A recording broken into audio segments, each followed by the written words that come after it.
Well, welcome back, everyone.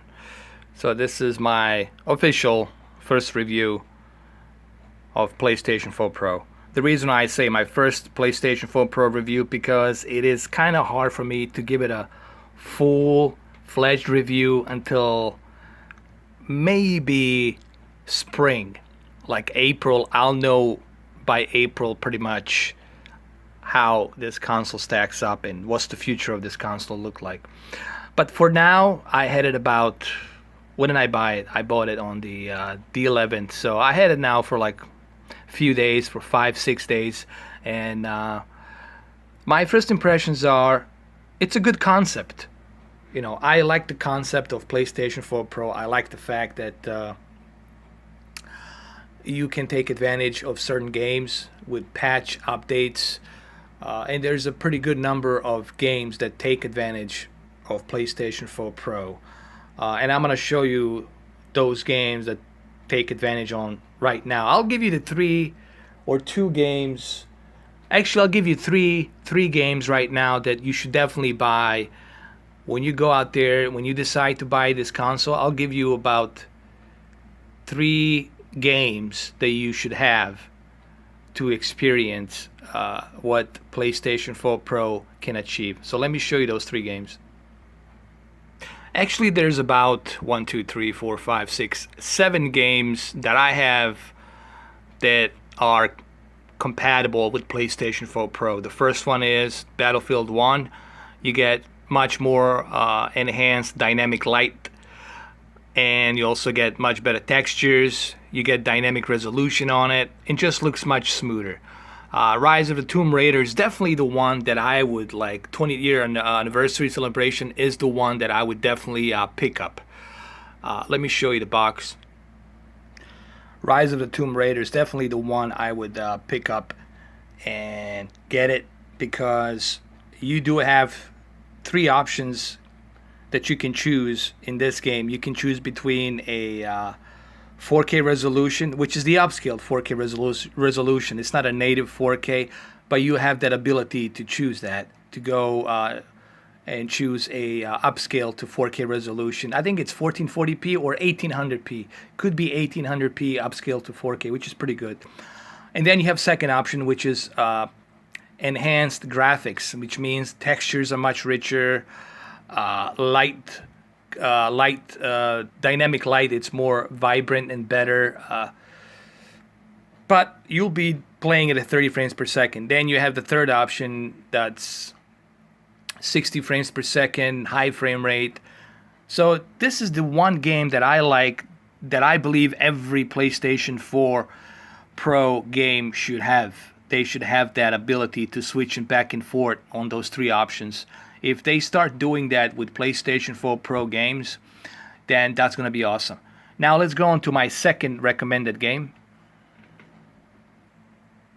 NBA 2K17. I definitely would go with the NBA 2K17. You truly will appreciate a native 4K resolution on this game, and it just looks phenomenal. You guys can check out my videos I did yesterday, and it truly looks great.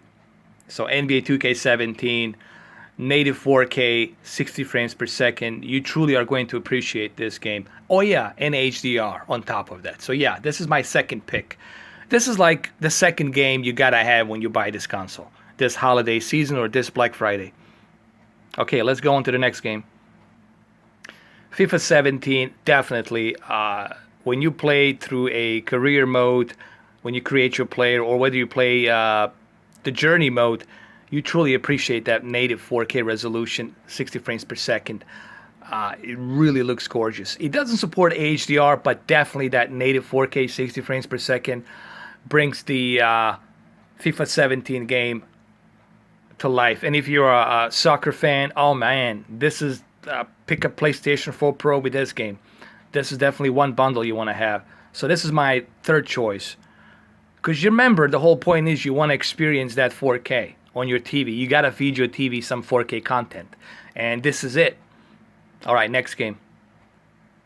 Watch Dogs 2. It's definitely my fourth recommendation. It runs on 3200 by 1800, upscale to 4K checkerboard. and it really is great. It really looks great, man. This is another game you definitely want to show off on your TV. Now, I don't know if the game supports HDR. I don't know that yet. I have to double check with Digital Foundry, or you guys can find out on your own. But definitely, this is the fourth game you want to pick up on your list. And of course, if you're into first-person shooters, this is no-brainer. You want to go ahead with the Battlefield 1 and Titanfall 2. You want to pick up these two with this console. When this, like, if you want to create a bundle, I would say Battlefield 1, Titanfall 2, those two games definitely. Not only are you going to take the advantage of the PlayStation 4 Pro with dynamic resolution and enhanced graphics, but at the same time, both of these games are truly remarkable. One of the best two first-person shooters that you can have. So that's my pick of the games that I would pick up. I know there's Call of Duty, Modern Warfare, Dishonored, there's some more games out there, but I'm just talking about my pick that I would choose. Like if you're gonna go out and buy a console, these are like the ones you must have to truly show off your console. And I know there's a Skyrim, but Skyrim has some buggy issues. It's definitely not the best thing to show off. I'm giving you the list of games you want to show off to your friends. Now let's talk about a little bit more about the console, and then I'll give you my thoughts really quick. As I said earlier, the console really looks sleek. It does have that rubbery finish to it, which I like, and it has that glossy, shiny logo to it. Obviously, my console is collecting some dirt and dust. A lot of people have been talking about, does it get overheated?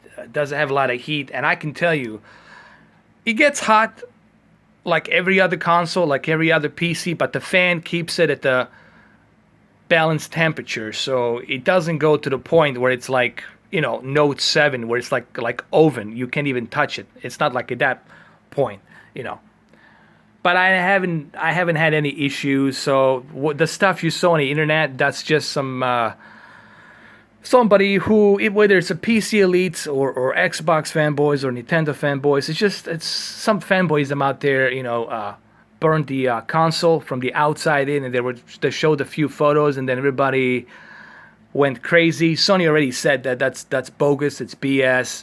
PlayStation 4 Pro, it's running just fine. There's no issues. As I mentioned earlier, did I say it, that you do have 4 USB inputs, and that's pretty cool. There's 2 up front here. Actually, I apologize. There's only 3 USB ports here. There's 2 in the front, and then there's the one right here in the back. So there's 3 USB ports. Again, I apologize. 3 USB ports. I know you guys are going to write it down in the comment section, but here, I'm acknowledging it right now. 3 USB ports. I forgot that this port right here is for your camera. Okay, so what are my initial thoughts about this console? Look, I know that you can get PlayStation 4 Slim for $300, but that's just like regular PlayStation 4. You're not getting any advantages on it, and you're paying $300.